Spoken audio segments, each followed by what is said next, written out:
Hello, my name is Anne Macaire and I'm the counselor at Hospice Yukon. Hospice Yukon is an organization, it's a nonprofit, community-based organization that supports people who have life-threatening illness, and we also support people who are grieving the loss of a loved one.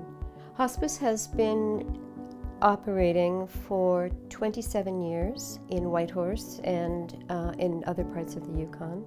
The different programs that we use for supporting people involve counseling. As I say, I'm the counselor. So people come into the office, or sometimes I will go to facilities. We don't actually go out into the communities very often, but I do telephone support and we mail out packets and books for people depending on their needs.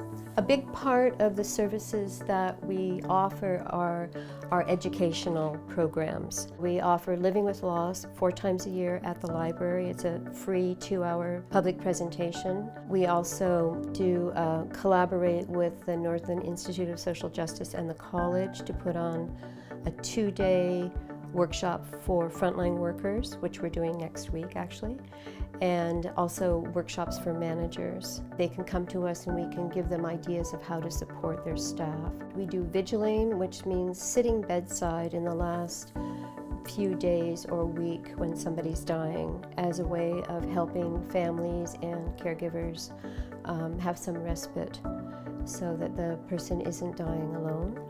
People grieve very differently.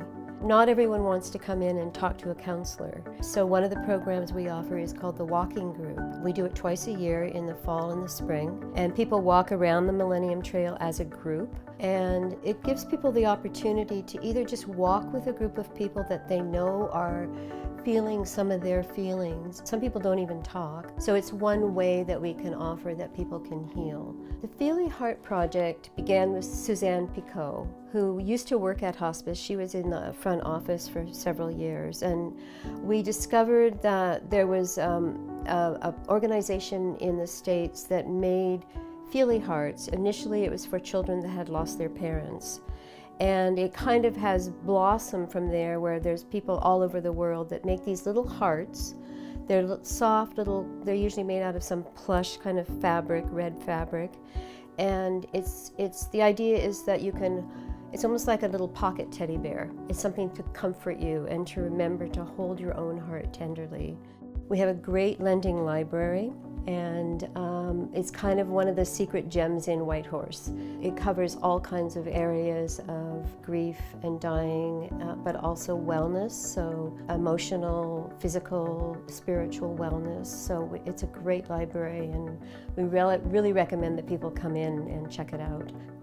As a culture, we're not very skilled at supporting one another when we're grieving. People don't really actually understand the importance of just listening to people, to listening to one another. Often we want to fix each other rather than simply being with the pain of loss. And so a big part of how we educate people is to help them understand what we need when we're grieving.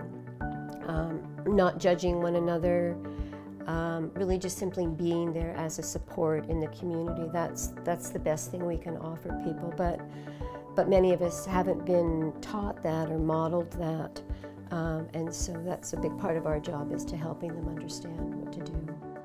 So Hospice is located in a little house, a little old house downtown in Whitehorse at 409 Jarvis Street. Our office hours are 11:30 till 3, Monday through Friday. And so that's when you can come in and check out the library if you like.